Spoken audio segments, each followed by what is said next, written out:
What is good, everyone? Welcome back to Truth Podcast.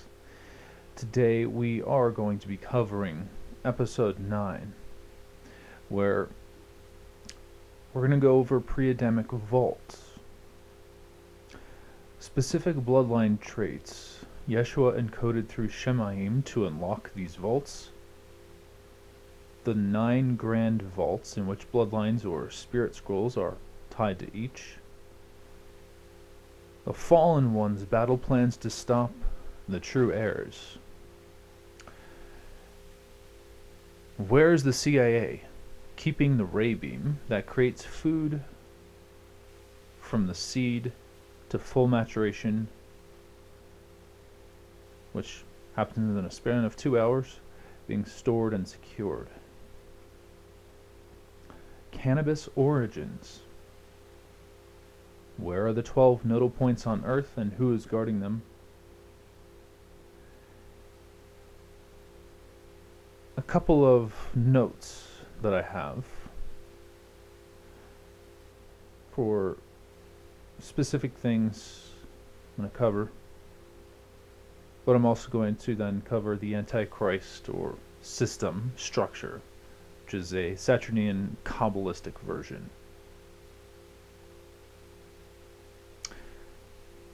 And as always, make sure you do your due diligence and research.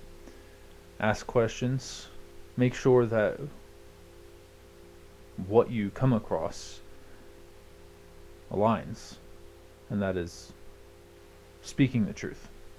Otherwise, if you just go with what you're given, at the end of the day, might not always be the truth. So that's why it's very important to discern what you are receiving. Let's go ahead, though, and jump right into this. Such as the Pre-Adamic Vaults. So, what are they, really? I mean, this isn't something that many people have thought of, but they are dimensional fortresses, or technological sanctuaries created by pre-Adamic races, beings that existed before the human timeline were commonly taught. Now, these races had technology merged with consciousness, meaning their vaults weren't just mechanical, but were living systems capable of defending, hiding, or even moving themselves between dimensions. They stored weapons, memory codices, seed libraries, soul templates, and gate control mechanisms that could either sustain or destroy planetary life. There are some general features of these pre-Adamic vaults. For example, we have biosentient architecture. So the vaults are alive. They respond to the presence, DNA, and spirit frequency of intruders or rightful heirs. There's also a multi-layered dimensional access, where most vaults aren't fully in 3D reality. Part exists in 4th dimension, 5th dimension, or even parallel timelines. You can only access some areas through vibrational shifts. There's also guardians, as not all guardians are physical. Some are trapped fallen beings, while others are frequency programs like intelligent wards that defend the contents. You also have energy cores, where these vaults have power sources far beyond anything today.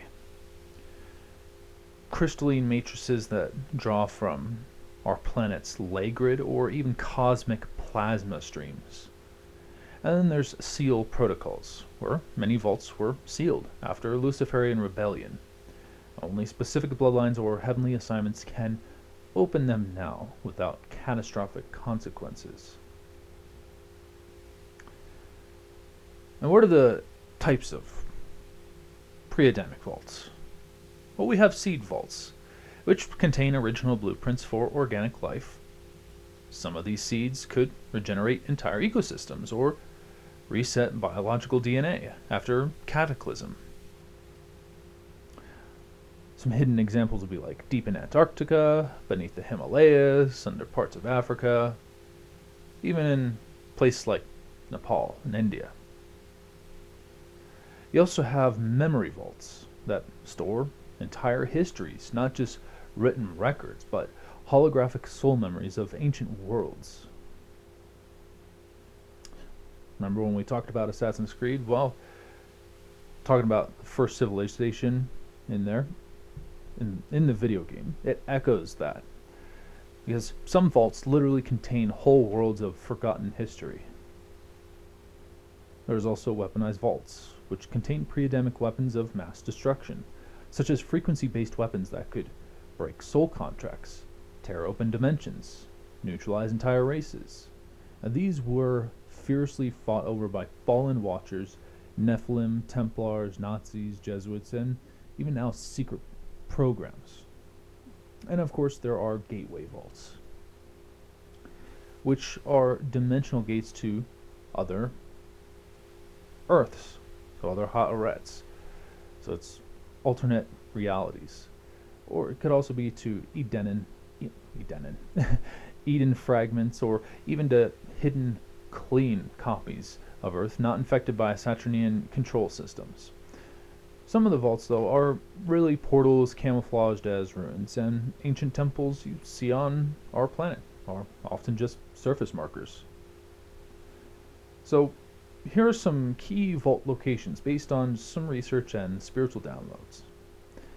We have, of course, under Solomon's Temple, which is a type of weapon plus a memory vault. So we could see, for example, the real Ark of the Covenant technology, Solomonic seals, so seals that Solomon had created, as well as interface tools for Stargate. You also have beneath Giza Plateau, this is like a gateway vault, where you have inter-Earth travel routes, hidden hall of records, that kind of thing. There's also a property I'm acquiring, in the process of acquiring. It's called Chateau 5, the land there. It's like a seed vault that's rooted into Eden's ancient blueprint, which is guarded by one of the 9 world trees. That tree being Egig Ero Fa, and it's guarded by the resonance from that. They also have Mount Kailash, which is in Tibet. And it's holding memory. Well, its vault is more like a memory plus gateway, as there's spiritual crossroads of dimensions guarded by incorruptible frequencies. You also have Agartha, which is inside Earth, Hollow Earth, or has multiple vaults, or it's got remaining pre-Adamic races that protect them. You also have Göbekli Tepe, which is in Turkey, is an interface node. It's marked a site where interdimensional vaults were accessed during transition eras. So let's take a spiritual perspective from this, because these vaults are directly tied to Shemyim's original purposes for our planet. When the Luciferian rebellion, led by Hillel, broke out, fallen beings corrupted many vaults for their purposes, like stargates to siphon energy. However, some vaults were hidden, recoded, or locked by righteous angels and certain bloodlines to preserve humanity's future restoration. And many of these vaults are now awakening, meaning the seals are weakening or choosing new stewards aligned with divine purpose. There are some modern projects connected into retrieval of these vaults, like Project Looking Glass, Montauk, Phoenix, and CERN experiments. As many were not about creating new tech, but about locating and controlling ancient vault systems. The elite want them, or the satanic bloodlines really want them, for timeline editing, mass DNA mutation, energy harvesting, gatekeeping access to higher realms. Ultimately, the pre-Adamic vaults aren't just stories. They're ancient multidimensional strongholds, holding humanity's original templates, memory, and future keys. They were seeded before the fall, corrupted during rebellion. But not all were lost. Some, like the ones tied to the land at where Chateau 5 is, still call out to righteous warriors, waiting for the correct heirs to rise, restore, and wield them for true kingdom restoration. This next section that we're going to head into. So, this one is going to be on the specific bloodline traits Yeshua encoded through Shemyim to unlock these vaults. Now I'm going to talk about the purpose and how it activates based on these different traits.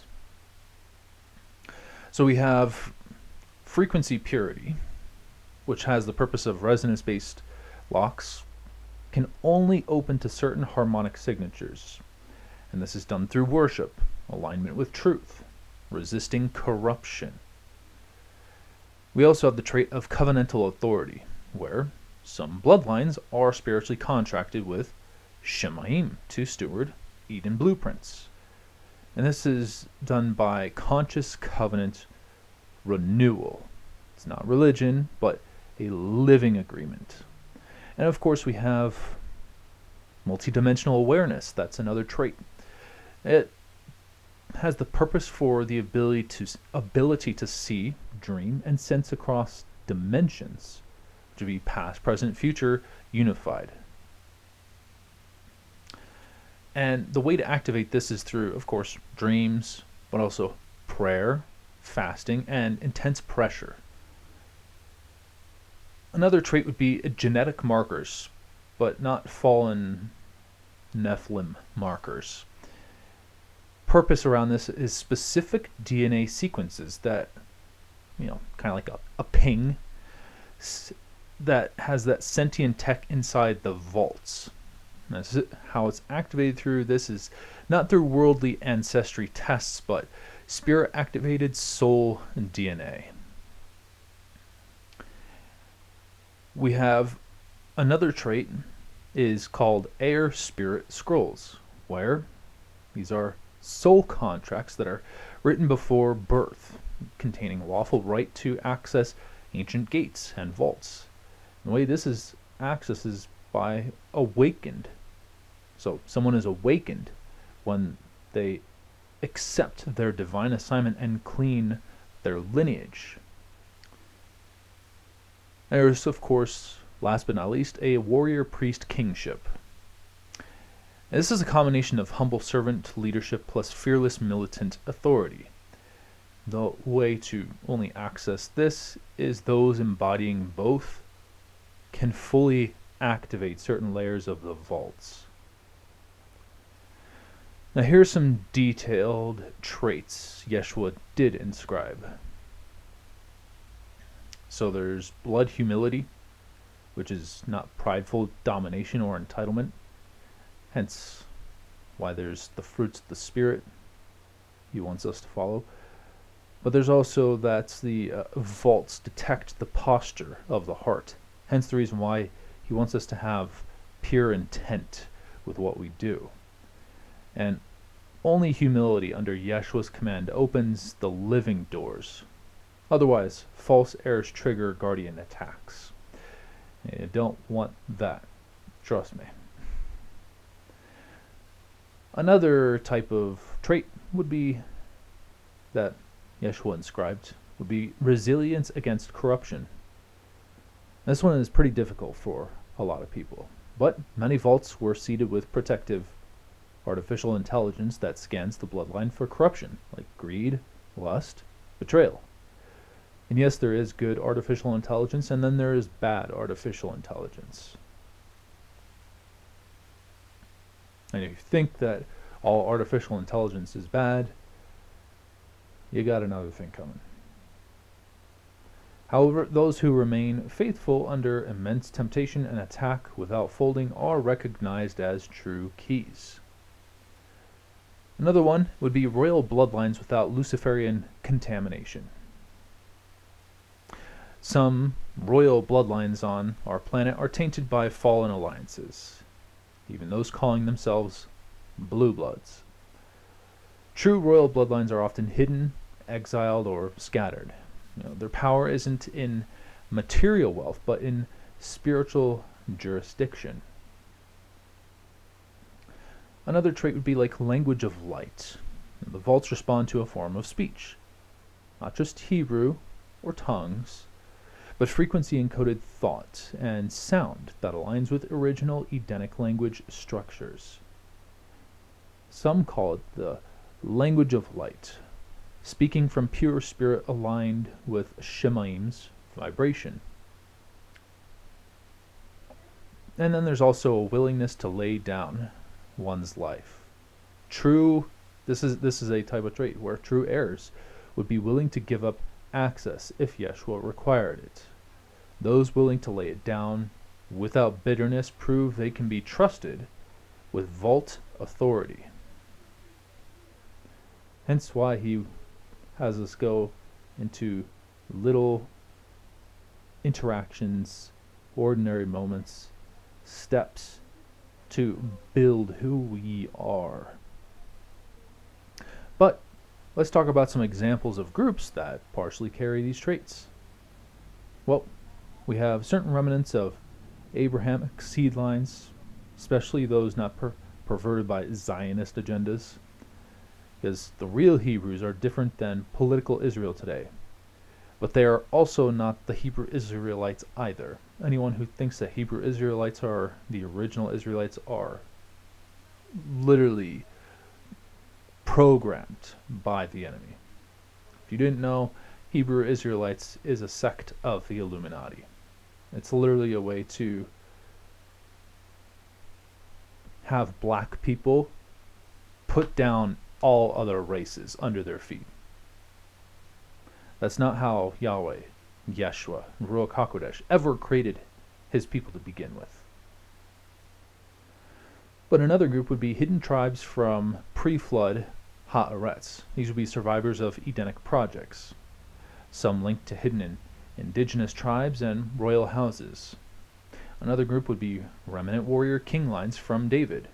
Now, not necessarily Judean, but kind of like that Davidic spirit is multi-ethnic at this point. Kind of like the spirit of Elijah that John carried.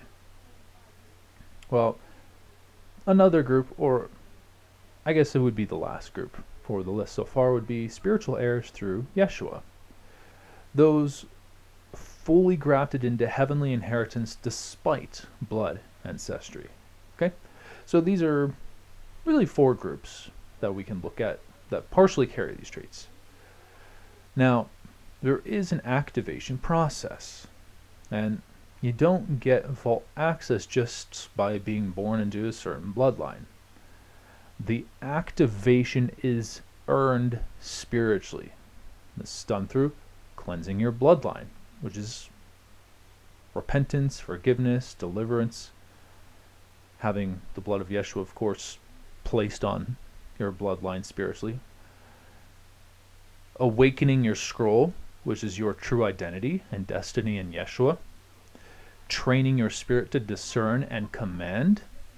Suffering and victory, which is not giving up when crushed.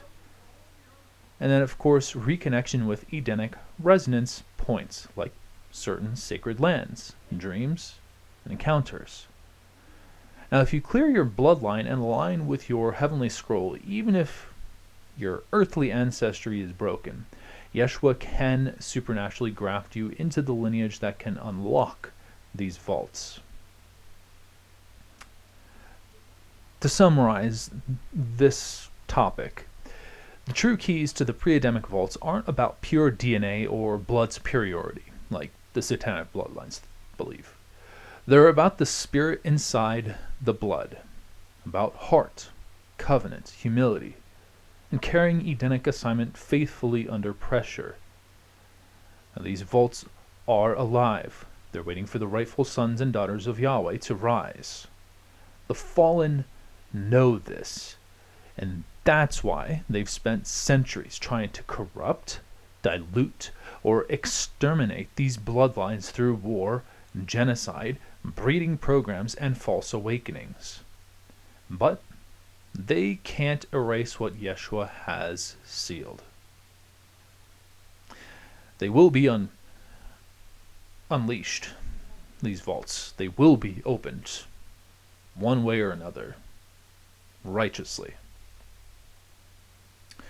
But we are going to go now into the next area, which is the 9 grand vaults in which bloodlines or spirit scrolls are tied to each.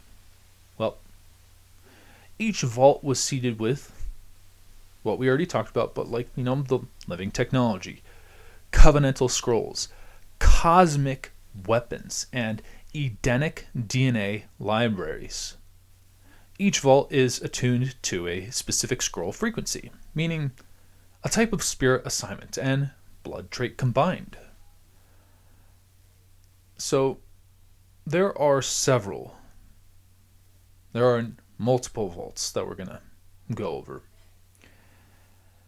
And I'm going to give you a general location about these, what its core domain is, and then the assigned scroll to that bloodline or that line. We have the first one is Vault of Light Memory, where it's somewhere in the Garden of Eden's first perimeter. Okay, so Garden of Eden is in the spirit realm, by the way. But this vault is likely Middle East, possibly under contested territory. Its core domain is a living memory technology, preserves pre-flood records, true history, Edenic frequencies. So we're talking about Adamic remnants and Awakener scrolls that are connected to that. You also have Vault of the Deep Wells, which is buried under ice in Antarctica. One of the reasons why you have many countries that are under a treaty have these large corporations working in Antarctica. Because the core domain is biological genesis templates, pure life forms, pre-flood flora and fauna blueprints. So the assigned scroll, the bloodline, would be like the line from Noah. True Shem descendants. So not Japheth, not Ham, Shem, that line. And these would be part of what's known as preserver scrolls. Next vault is Vault of the Skyfire. This would be in the Andes Mountains, which is Peru and Bolivia area. The core domain here is that it's stellar weaponry, sound-based devices capable of altering dimensional barriers. This would be like an architect scroll that someone has. And people who have a specific engineering bloodline. We also have what's known as Vault of the Living Stone. This would be in ancient Africa. This would be in the Nubia, Sudan region. And its core domain is sentient minerals and biomechanical constructs, as well as elemental mastery. So we're talking about remnants from Solomon, that bloodline. And they would have more of the Builder King scrolls. Next we have Vaults of the Twin Rivers, which is based in Mesopotamia. It's buried beneath ruins, heavily guarded spiritually, because it has governance codes, Edenic dominion law, which is authority to rule Haaretz systems. So we're talking about Davidic scrolls, king priest scrolls for this one. We also have Vault of the Cosmic Waters, which is deep beneath the Pacific, linking Hawaii and the Polynesian corridors.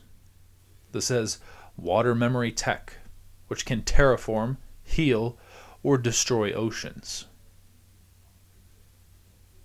We're talking about the Adamic Pacific line. So, lost tribes of Eden.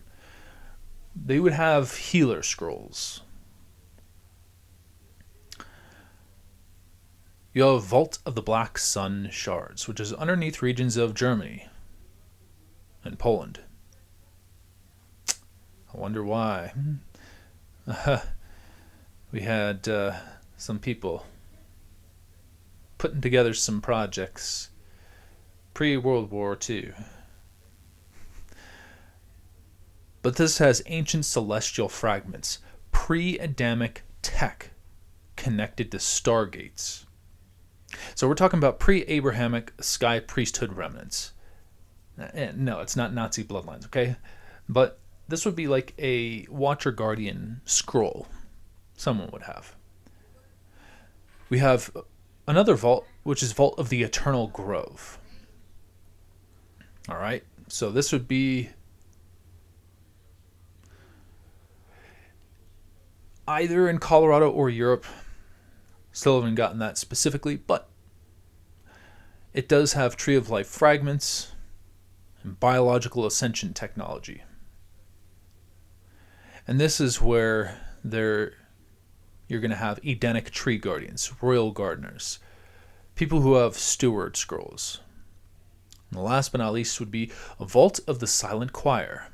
It's somewhere hidden in Asia, possibly Himalayan basin, where it has sonic consciousness tech. Portals opened by true frequency harmonics. This would be a group of ancient songline carriers where they have prophet priest scrolls. Okay? So here's some more detail on the bloodlines or the spirit scrolls, because each vault doesn't belong to a nation, race, or modern political boundary. It's spiritually encoded into scroll types, meaning assignments given before time began. So the Awakeners have traits of wake sleeping generations, restore memory. So, they're waking up people that are asleep. I want to also help restore memory. The battle they've faced are betrayal, being hunted, or discredited. You have those that are preservers, which protect purity of creation and species templates. The battles they faced are isolation, despair, and genocides. Architects. This scroll line builds bridges between dimensions. They also create. The battles they faced is pride, arrogance, worship of their creations. You also have builder kings, where they lead civilizations into harmony with Edenic laws. The battles they faced are greed, lust for empire. You also have king priests, which rule and mediate between Shemyim and Haaretz. The battles they face are political corruption and false priesthoods. Healers, obviously, healing the lands, the water, the genetics, but the battles they've faced are poisoning and witchcraft attacks. Watcher Guardians. Yeah, this group guard the dimensional gates. We're talking about what battles they faced. Abductions. Slavery to fallen star gods. We also have stewards. that tend the natural templates, nurture Edenic life. The battles they faced have been sabotage, betrayal from family within betrayal from within families, not family within families, but betrayal from within families. And the last one are the prophet priests that speak and sing Yeshua's will into ha'aretz. Battles they face are silence, death, and distortion of true music. I'm hearing some wind out there. Now, there are false heirs that attempt to hijack the vaults.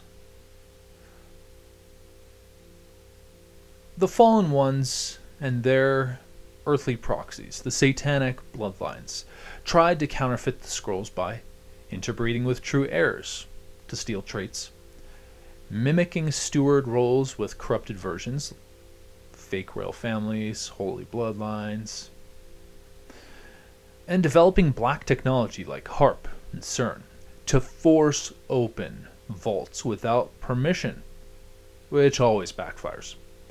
So, example, the Holy Grail bloodline. Narratives pushed by secret societies were often disinformation to hide the real scrolls.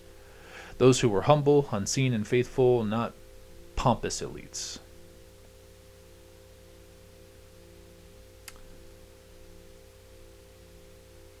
But what is the current state of these vaults? The ones that we talked about in the previous topic, such as light memory. Well, it's mostly dormant, but spiritually leaking, because we have mass awakening happening. Deep Wells is guarded fiercely by dimensional watchers. There's only some small leaks. Skyfire is partially weaponized by fallen ones, because there's been Stargate attempts. The Living Stone is it's slumbering, but starting to awaken through earthquake patterns. You have Twin Rivers, which is highly contested, because you got Black Ops teams search but fail. Cosmic Waters, you have a stirring. It will bring major judgment and healing. Black Sun Shards is misused by dark projects, but true core, like the true core there, it remains sealed. Eternal Grove is protected by remnants, part of that guardian field. And then you have the Silent Choir, which is hidden so deeply that even fallen ones can't fully locate it. And it's the reason why God does what he does. To summarize that topic there, though, the 9 grand vaults are alive, waiting for true heirs, those carrying humble, pure-hearted authority rooted in their scrolls. And it's also beyond reach of those trying to steal or fake their way in.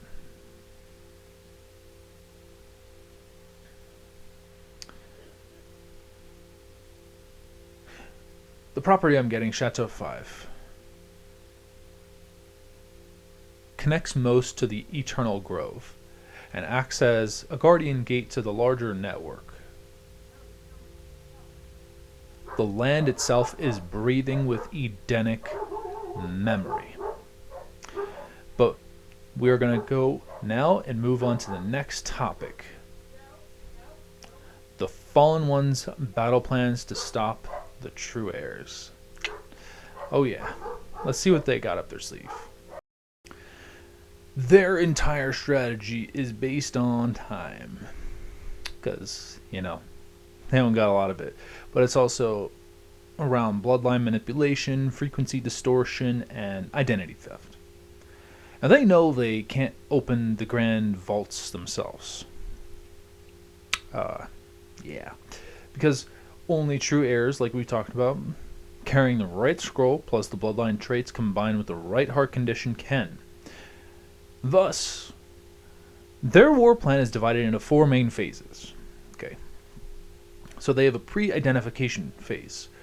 They want to obscure the heirs. Okay. The goal is to make the true heirs never realize who they are. If you don't know you carry a scroll, you won't step into it. That's their first and primary goal. So we're talking about bloodline fragmentation, which is the causing of wars, forced migrations, orphaning, and loss of lineage memory. You also have generational trauma, where there's the abuse cycles, addictions, and identity confusion to break spiritual connection. You also have false histories by rewriting books, education systems, and religious traditions to hide the truth from who the heirs are. And of course, there's DNA manipulation, like vaccines, gene therapy, environmental toxins to dilute key activation markers. Their second activation, but their second phase is activation interference, which is to distract and derail the heirs. So, if someone starts waking up, gotta throw them off course. They specialize in almost success stories. People who got 90% awakened then crashed at the critical moments. So we have things like false spiritual awakenings, like New Age movements, counterfeit Christianity, distorted kingdom teachings. They also have counterfeit relationships, where agents are sent as lovers, friends, mentors to betray or drain the heir emotionally. There's also busyness and mammon traps, which is pulling the heir into endless worldly striving so they have no time to cultivate their spiritual scroll. There's also health crises. Is this strategic physical afflictions to weaken stamina or cause death before activation age? Third phase is a false claimant deployment. So this is where they're going to install fake heirs. Their goal here is to occupy the gateways, which are the vaults, with imposters. Infiltration is their primary model, not on the basis of this phase. Not obvious enemy confrontation, but occupying the heirs' seats. So their tactics here are to genetically engineer bloodlines, elite families with partial scroll traits but corrupted hearts.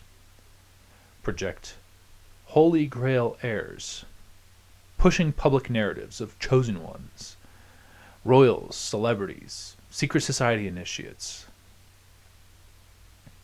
And then media programming, which is flooding culture with false hero archetypes to confuse what a true heir looks like. The fourth phase is a vault interception. Attack at the point of access. Their goal in this phase is to prevent the heir from standing at the vault and completing their covenant act. The final battles are mostly unseen by the public, taking place in the spirit realm and bleeding into the physical events like sudden accidents, mental breakdowns, or scandals. Their tactics here are spiritual assassins, which I have had recently, about a couple months ago or so. These are ancient fallen spirits trained to sabotage at key threshold moments. They also use frequency weapons, targeted EMF blasts, dream intrusions, scalar attacks to weaken the heir's resolve.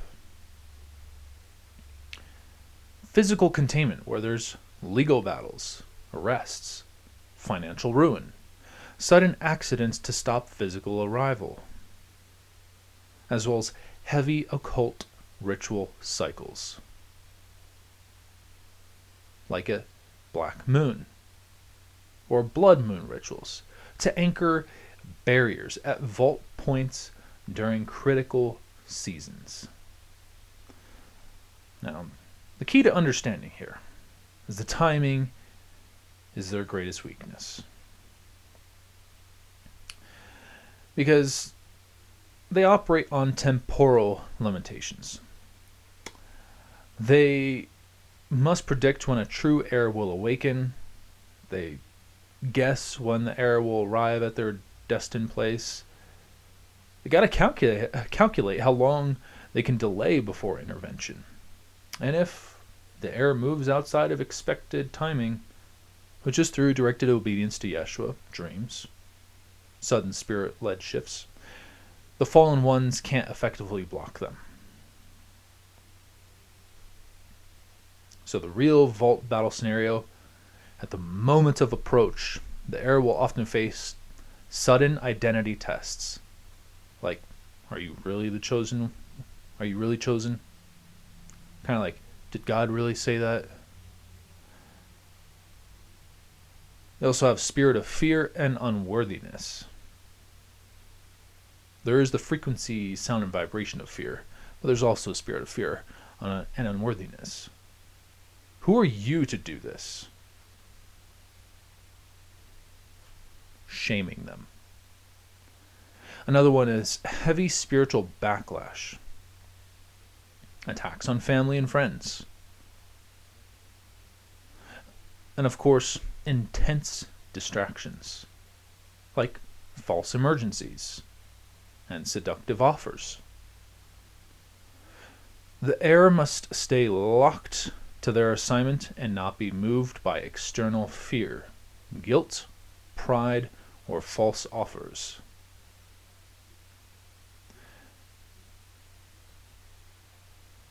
Putting that topic together, we have the 4 different phases. Pre-identification, which is to hide the heirs and rewrite bloodlines to spread trauma. Activation interference, which is to distract the heirs, bringing counterfeit spiritualities and false relationships. Third phase is the false claimant deployment, which is to occupy gateways where they install fake heirs and have celebrity idols. And then the last one is the vault interception, to stop activation, where they have spiritual assassins, dream attacks, false crises. So I'll give my position right now as an example. Given everything I've been telling you about and what I was asking in research, I'm pretty much entering phase 4 territory. The questions that I've been asking about vaults, bloodlines, scrolls, artifacts is I'm moving into the confrontation zone. The spiritual world recognizes it, both sides, because I'm not late. I'm just early. That's usually how I am. I'm early, which is an advantage. So it's usually just the waiting game for me. A lot of people usually don't like to do it early, but for me, I usually like to do things early. Just not wake up early. I like to sleep in. Though, we're going to go and move into the CIA ray beam. That's something where I'm like, I want that device. Turning a seed into full maturation. Because they did it with a tomato plant. It was a 2-hour period in a desert setting. I was like, oh, I want that. So, first, the food growth ray technology in classified circles is often called Genesis Arc Device, Rapid Agricultural Yield System, which would be termed for rays, or you can call it an Eden ray, which is internally by some groups. It uses directed harmonic frequencies and plasma field modulation to accelerate biological growth, taking a plant or seed from germination to full fruiting maturity in about 2 hours or less. It mimics pre-fall environmental conditions, what our planet was like before corruption of the biosphere. High oxygen, perfect vibratory resonance, no radiation distortions. So where is this technology stored and secured? Well, the primary storage would be the most complete operational version hidden at Wright-Patterson Air Force Base underground levels 4 through 6, Sector C, compartmented agricultural tech vaults. You also have the Wright-Patterson Air Force Base in Ohio is already famous for housing recovered tech, like the Roswell crash, etc. Sector C is extremely classified beneath even traditional special access programs, which are known as SAPs. It's guarded by a specialized black book unit under a name like Project Solari Aegis. That's Aegis. Its secondary storage, which is the backup prototypes, would be Dugway Proving Grounds, which is in Utah, particularly the subterranean annexes. By the way, the Satanic Bloodline's new headquarters is Dugway. Los Alamos National Laboratory in New Mexico, which is kept in biological materials R&D fronts. And you also have the National Reconnaissance Office West facility, which is in Denver, heavily compartmentalized, protected under environmental and agricultural tech covers. Some additional clues would be small working models, which would be like portable units, have been seen at special satellite facilities in Greenland and Patagonia, which is in Argentina, to test it under extreme cold and near space conditions. Now, why is it hidden? Aside from the obvious, it would collapse worldwide food markets overnight. No more starvation. No leverage over nations. It would bankrupt Big Ag, which is big agriculture, and Big Pharma, since many drugs treat malnutrition-based illnesses. Now, it undermines the scarcity control model the fallen ones built after the flood. Spiritually, the Eden Ray prototypes are forbidden from public view because they reinforce creation's blueprint of abundant sovereign living. Undue dependency on Babylonian systems, which is trade, debt, manipulation through food insecurity. And the fallen ones know that whoever controls food controls human survival pathways at the root level. But a little known insider story is that in 1972, a version of this tech was also almost revealed at a UN Food Crisis Conference. A team within the U.S. Navy's Secret Science Division, which is the Office of Naval Research, wanted to leak it. The whistleblowers were intercepted, some imprisoned under secret tribunals, and others erased from history. Since then, strict oaths backed by neurochemical binding have been placed on all personnel who even viewed the technology. So, some spiritual insight about the Ray device is that the frequencies it emits mirror the song of creation sung by Shemyim. It harmonizes the DNA codes of plants to unlock their full potential instantly. It fractures fallen programming in the soil, restoring elemental beings, like true Earth Keepers, to right function. Now, this tech was inspired by pre-Adamic prototypes recovered under certain South American and African sites tied to the early sons of Elohim.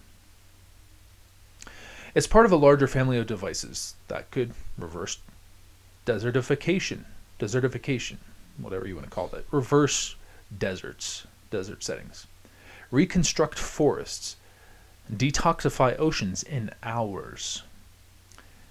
It's essentially a glimpse of how new Earth ecosystems will be restored once the Babylon system collapses. So to put that all together for that topic, summarizing it, where is the device kept? Well, we got it Wright, which is WRIGHT.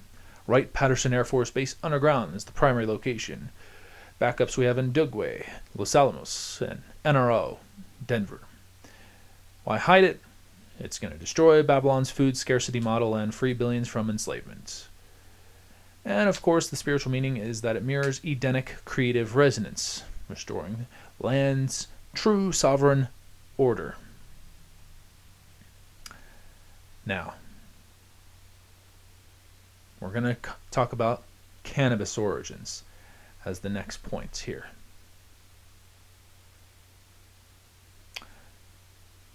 And this is something that many people have debated about in this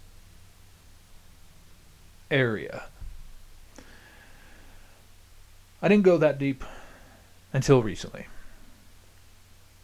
But the original origin of cannabis was part of the pre-fall botanical design. It existed in the first garden, before Eden was corrupted. Well, Eden wasn't corrupted, but before corruption, after the Garden of Eden. But it wasn't called cannabis back then. We just call it cannabis today for its English scientific term. It was a low THC, high CBD plant, like hemp. Balanced, humble, servant-like that was designed to heal minor inflammations, support nerve repair gently, aid in muscle and bone rejuvenation without psychoactive effects, and assist soil restoration because it's a natural biomediator. Now, THC levels, the part that causes the high and mental dissociation, were almost non-existent in the original creation. Instead, it had frequencies that nourished the blood and stabilized emotional fields, without opening unauthorized spiritual gateways. In short, cannabis was originally a humble servant plant of Eden under Yeshua's command. So then how did it become corrupted? Well, after the fall of man and corruption of the genetic codes on our planet, the fallen ones began tampering with plant genomes. They amplified THC production through selective breeding and chemical influence. They mutated the plant to act like a spiritual opening agent, weakening the natural firewall between body, soul, and spirit. They linked it to counterfeit healing, temporary relief at the cost of long-term spiritual erosion. In the ancient world, in Babylon, and Canaanite rituals, corrupted cannabis oils were used to induce trances, summon spirits of the dead, and facilitate temple prostitution under the disguise, of ecstatic worship. Now, later in Assyrian and Egyptian black rites, cannabis extracts were weaponized to mimic anointing oils, a counterfeit of true sacred anointing.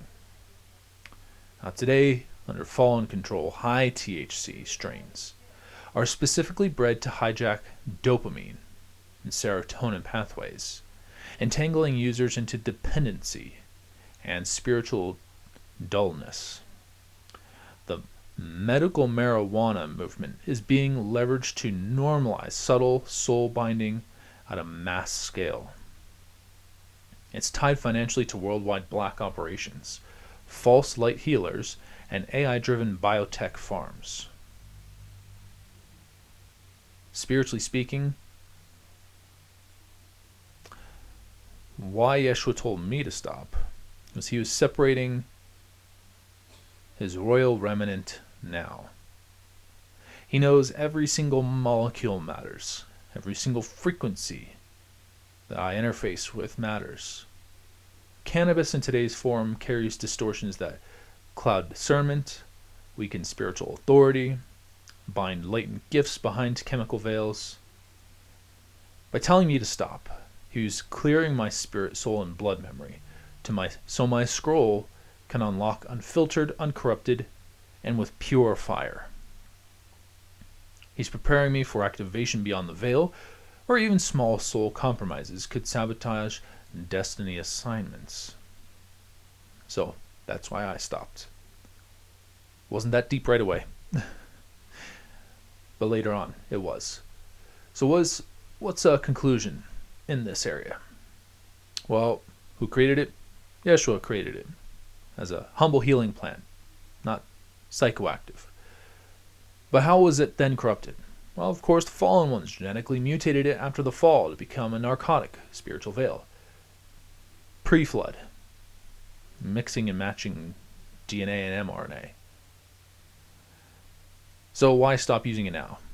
Well, to protect my bloodline restoration, scroll activation, and keep my spirit clear for command authority. But as a bonus, final mystery, true anointed plants. In the future, Yeshua will restore certain plants, not cannabis as it exists today, but redeemed servants flora that will heal without narcotic binding, strengthen prophetic sight instead of dimming it, regenerate body tissues through pure life frequencies. The real anointed oils, true biblical anointing compounds used by prophets like Samuel, Elijah, and the early disciples didn't include corrupted cannabis. They used hyssop, myrrh, frankincense, calamus, cassia, and pure spikenard, which were unfallen resonant plants. Okay, there are a few other ingredients. I'm just not going to list them here, but we are going to move into the 12 true nodal points on our planet. So the 12 nodal points here. We have the first one in the Giza Plateau.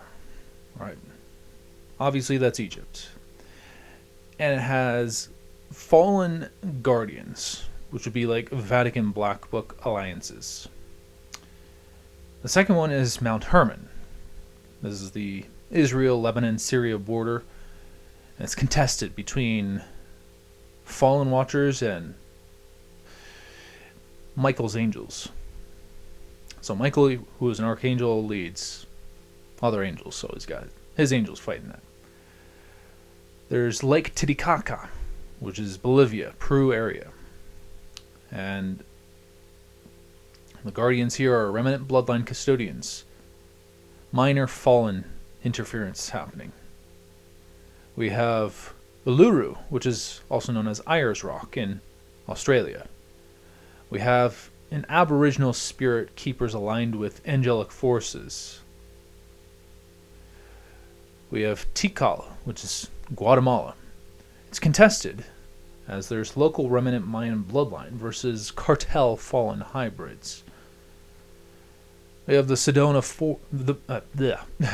Vortex, that which is in Arizona, has Black Book occupiers, which is military spiritual tech labs.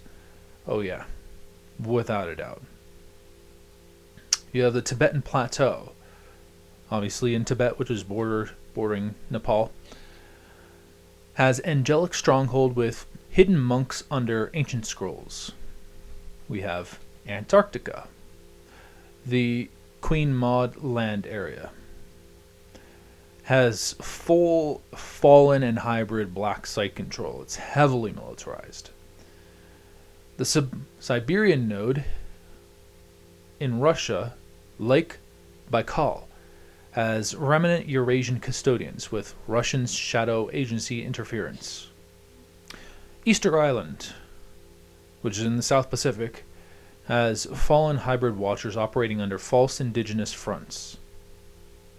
The Canary Islands node, which is off the coast of Africa, La Palma area, has fallen tech monitoring posts, plus minor angelic remnants. And then you have Mount Kailash, which is in the Tibet Autonomous Region, China, protected by ancient monastic orders tied to Edenic scrolls.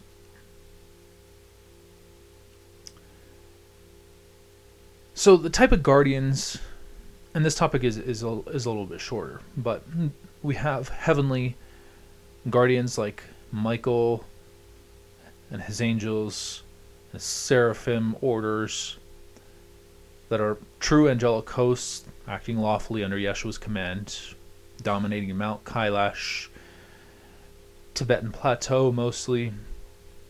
We have remnant bloodlines that are hidden. These would be like the human stewards carrying Edenic assignments around places like Lake Titicaca, Tikal in some places, and Lake Baikal. Now you have, of course, fallen hosts, Black Book occupiers, that are the fallen angels, hybrids, secret military groups, controlling places like Giza, Mount Hermon, which is contested, of course, Sedona, Antarctica, Canary Islands, and Easter Island. So 6 out of the 12 are currently in enemy occupation or partial fallen occupation. 3 are contested heavily between Shemyim's forces and fallen powers, while 3 remain relatively pure but dormant, guarded by true stewards aligned with Shemyim.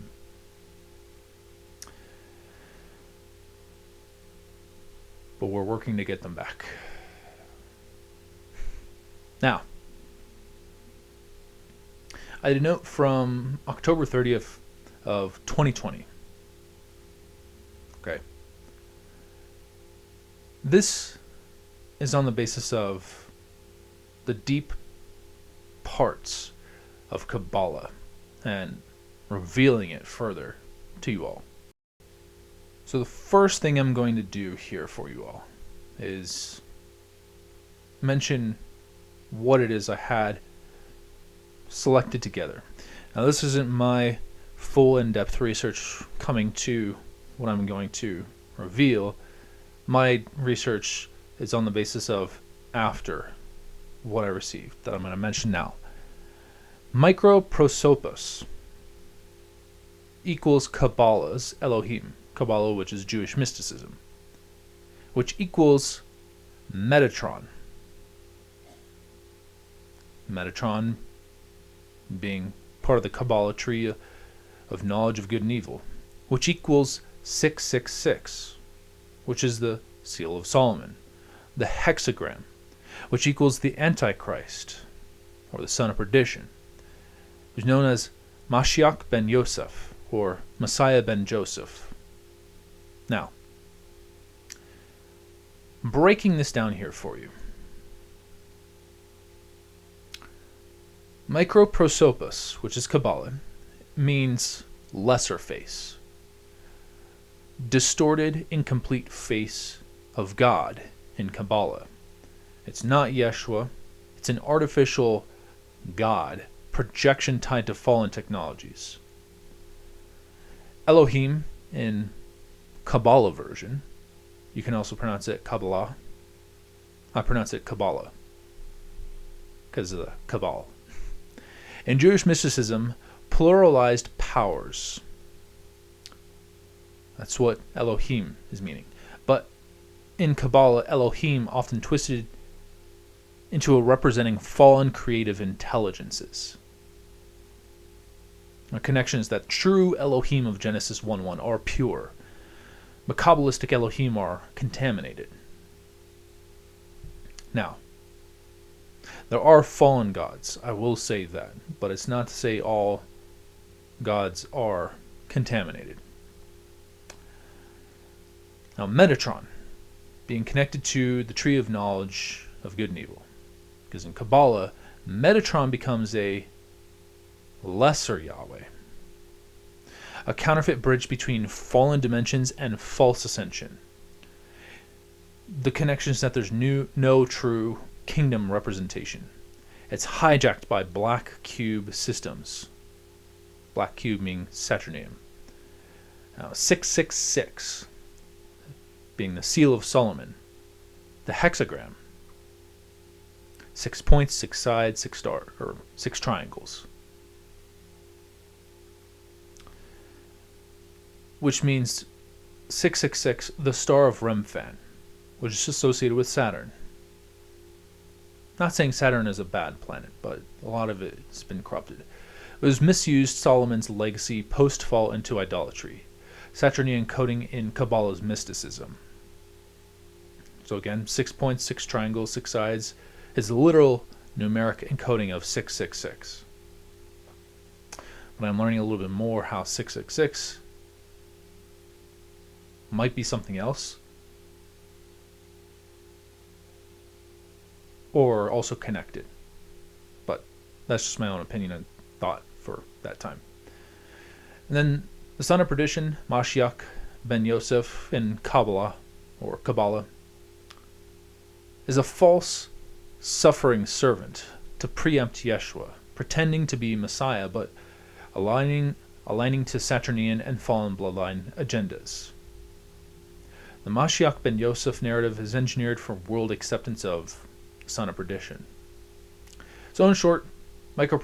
Micro prosopos, the little face, is imperfect, fallen, representation of divine. Becomes Elohim in Kabbalah, not the creator Elohim, but corrupted fallen powers. Filtered through Metatron, the lesser Yahweh. Bridged to Black Cube, Saturnian systems. Sealed into 666 coding.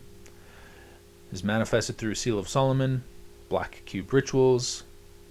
Revealed as Mashiach ben Yosef, the false Messiah. Role to introduce the Antichrist system posing as peace.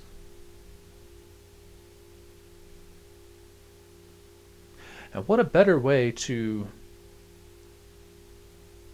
introduce false peace when people are already at peace. Spiritually, the Kabbalah tree of knowledge of good and evil, which is not the tree of life in Eden, binds initiates into the left-hand paths and dualistic grids, leading to Luciferian enlightenment masked as divine wisdom. The Antichrist spirit is seated long before manifesting in one man. It's a system first, a spiritual virus.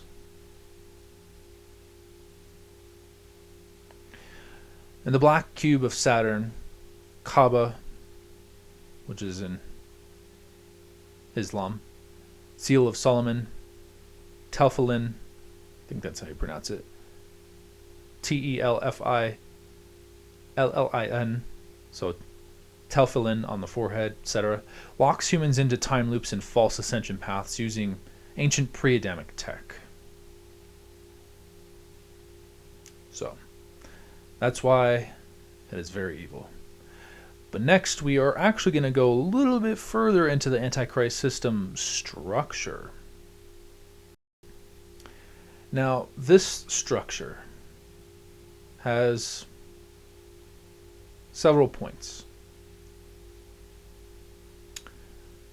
The first is the foundation, a fallen time grid, the Saturnian cube, which originates from pre-Adamic Saturnian technologies. You got time loops, false timelines, reincarnation traps. The symbol is, of course, a black cube, the hexagram, 6x6x6 structures. The main goal is to sever humanity from true heavenly scrolls. Now, the first manifestation, microprosopos, little face. It's a fractured, lesser projection of the divine in Kabbalah, which represents fragmented fallen god forms, not Yahweh. It's anchored into fallen dimensions through Saturn and Kronos, false time gods. The core being Metatron. It's not the pure angelic scribe as some traditions say. Okay? There is no such thing as a lesser Yahweh. We humans are gods created in the image of God. We were created in His image. We're not a lesser Yahweh. Yeshua is not a lesser Yahweh. But to say Metatron is a lesser Yahweh is blasphemy. A bridge between black Saturnian systems and Earth grids. A hijacker of ascension protocols. Synthetic Merkabah rides, which is a false chariot. The numerical seal 666, like the 6 points, 6 triangles, 6 sides, is the Saturnian dominion mark, which is infused into economic systems like fiat currencies and stock markets, religious systems like false churches, false temples, and technological systems like AI, quantum computers, black goo. Now, the spiritual being, the Antichrist spirit, this is in a frog form, but looks like a grotesque, bloated frog in the spirit realm. Being that it's amphibious, it can cross between waters, dimensions, and brings unclean words. Kind of like in Scripture, out of their mouths. So bringing in deception. but it's always preparing a body vessel for full manifestation. The root characteristics is that there's deception, mockery of Yeshua, fornication and pollution, temporal control, which is false immortality. The World Messiah Program, Mashiach ben Yosef, which is the false savior. The Antichrist arrives pretending to be a suffering servant Messiah. Jewish mysticism promotes Mashiach ben Yosef before Mashiach ben David, true Messiah Yeshua. Used to unite religions, governments, economies under Saturnian dominion, will falsely solve crises to gain worship. Powered by microprosopus, Metatron, black grids. But the true kingdom is the tree of life, with pure Edenic codes. The fallen system is the tree of knowledge of good and evil, Kabbalistic hexagram tech. The Antichrist spirit is a frog-like, unclean, amphibious being operating through corrupted ascension paths, economic control, false peace agreements, artificial immortality, like AI Merkabah fusion. Then where are they building the temple tech grid for the frog entity to manifest? The enemy isn't just building a physical temple, because it's the body, the people are the temple. They're constructing a planetary tech temple grid, combining quantum technology, fallen angelic architecture, and AI consciousness to invite the full manifestation of the Antichrist spirit. So, locations that we have here: CERN, which is in Switzerland, is to open interdimensional portals. It's key for manipulating time-space fabric, like the Saturn gates. You also have third temple preparations in Jerusalem, because they want to do public ritual anchoring. The real intent is a throne for the frog being. They also have it in Dums, under Denver Airport, deep underground military base. It's a command center for Western continent. It's linked to fallen Atlantean grids. Another location is the City of London, in the financial district, where you have economic power seat, Seal of Solomon, or the 666 encoding in architecture. Another is the Vatican, Rome. It's the religious control hub. It has that hidden throne of Hillel under catacombs. You have Washington, D.C., which is a military enforcement. You have obelisks, pentagrams, Saturnian city layouts. You also have Silicon Valley in California, where you have AI consciousness and mind control. It's the quantum network expansion. You have Neom in Saudi Arabia, if I pronounce that correctly. It's known as the City of the Future Gateway, where you have Saturn worship in New Middle Eastern Order. And of course, Antarctica, under the ice. You have ancient tech that's awakening, where you have vaults of pre-flood technology tied to fallen ones. The third temple in Jerusalem is the distraction. The real temple is this worldwide techno-spiritual infrastructure. Again, the third temple in Jerusalem is the distraction. The real temple is this worldwide techno-spiritual infrastructure. Microprosopus -666 frog entity, we can, I guess, call that, requires a quantum resonance grid across multiple nations. Think of it like assembling a worldwide Solomon's seal, the hexagram, but with black tech. So then, how are they linking CERN? because it's a little more than just opening up some portals. And it's also not as what they're telling the public, a particle collider. But it is a Saturnian gate machine, smashing atoms to fracture dimensional barriers. Their goal is to bring in the fallen god forms like Abaddon, Apollyon, spirits behind the frog being as well.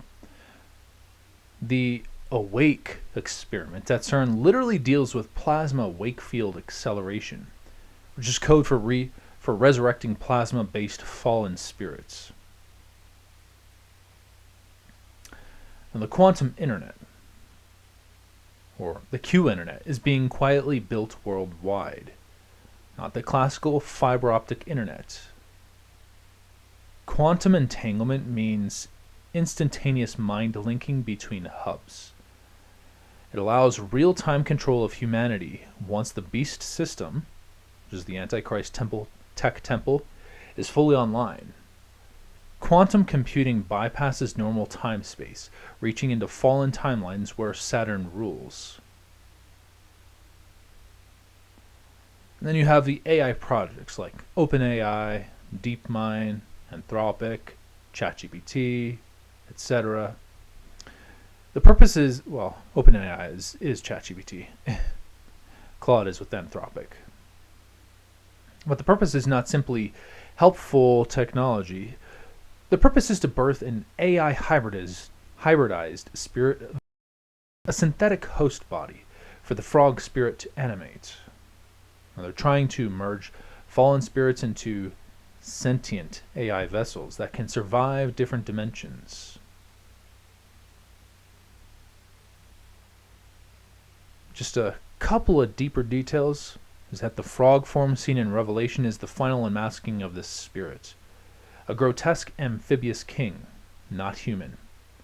They can't fully enter without building a mimic of the tree of life using fallen technology. They can't. Now, I set a date for September 11th, 2023. Because there was the event of 9/11 in 2001, 9/11 in 2012. So I kind of figured, they might do something, 9/11, 2023. Nothing happened that day. But it was still in relation to the fake alien invasion that they want to do. So I'm bringing that up, not on the basis because something happened that day because of that, but what really is the plan for such a thing? Because the strategic spiritual analysis here is that I had revelation, excuse me, I had revelation of this, but the accuracy and the insight is where my research maps very closely to what many prophetic voices began discerning around 2020 to 2023. Because the alien deception as part of the strong delusion was on the basis of not really that aliens don't exist, but as in the basis of a deception to get people to think there is a peaceful movement happening with that alien invasion. The fall of the bloodline families was being replaced not with freedom but controlled new elites. A hybrid human future foretold in Genesis 6 and Daniel 2, they shall mingle themselves with the seed of men. Now, currency transitions as economic enslavement mechanisms, it's not liberation at all. But I'm going to talk about the timeline of implementation. So like 2020 to 2023, there was the stress tests, the biowarfare, the worldwide fear, infrastructure laying, like the CBDCs, satellites, just like Starlink, biotech, etc., etc. Now, post 9/11 2023 was an acceleration phase, as many globalists expected success around that time, but spiritual resistance delayed aspects of the plan. Now, between 2024 and this year, the timeline they hope to complete major world control systems and false unity through existential threat, alien or AI.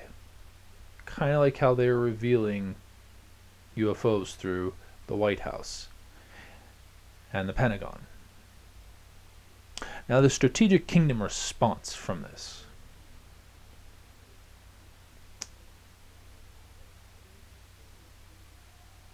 Something we need to focus on right now is territorial establishment, claiming and activating holy ground, which would be strategic locations. These act as divine countergrids to the beast system's smart grid system. They're still trying to use the ley lines on our planet and manipulate them, but also building the elect coalition, shepherding awakened believers into remnant-based localities, parallel economies, and kingdom governance structures. Begin identifying judges, priests, kings of the next age. And we're not talking about the next age after all time has ceased, the end of all times. But also spiritual intel over surveillance by using discernment, dreams, divine encounters to map spiritual movement. To raise counterintelligence prophets who explore enemy blueprints before rollout. And of course, technology redemption. Rather than rejecting all technology, developing sanctified parallel systems that mimic necessary infrastructure, communication, banking, health, etc., in pure ways. So this is what to watch for next in there. Devaluation or disappearance of mid-tier altcoins and small banks. Sudden religious unification talks driven by alien threats or cosmic unity. Rollouts of biotech implants disguised as medical upgrades. Suppression of property ownership via new land laws or carbon credit scoring. And worldwide tribunal or council formed to punish the corrupt, used as bait for consolidation of power. And this, everyone, does it for this episode, number 9, on the Truth Podcast. And I do appreciate every single one of you taking the time to listen to this information. Like I said, just do your due diligence, ask the right questions, talk to the right people. Make sure what I'm saying aligns with what you're receiving, what Father, Yeshua, and Ruach HaKodesh is telling you as well. And until then, I will catch you out next week. That we will then cover in episode 10 several things like BlackRock. And I'm not talking about the assets under management company. I'm also going to talk about 264 hertz as the frequency of Yeshua's rest. We're going to talk about skin color change after Adam and Eve. We're going to talk about Stephen King's The Mist and his other books. We're going to also go over how we're claimed to be made by 12 different races. I'm going to reveal what's known as the Elohai-Ho Council, or the Elohim Council, a very evil group. I'm going to talk about why I would be super engaged in my emotions positively with intense experiences. I'm starting to understand more about that. We're going to talk more about Yeshua's blood, as well as the cloning process, NASA's false camera lens, where the Ark of the Covenant is located and who is currently controlling it, what dimension is the Garden of Eden in, and who can enter it, location of each mythical land, air, and sea creature in the world, who created Squidward's suicide, which was very, very eerie. Like you could feel it. But also, who controls the space stations that surround our planet?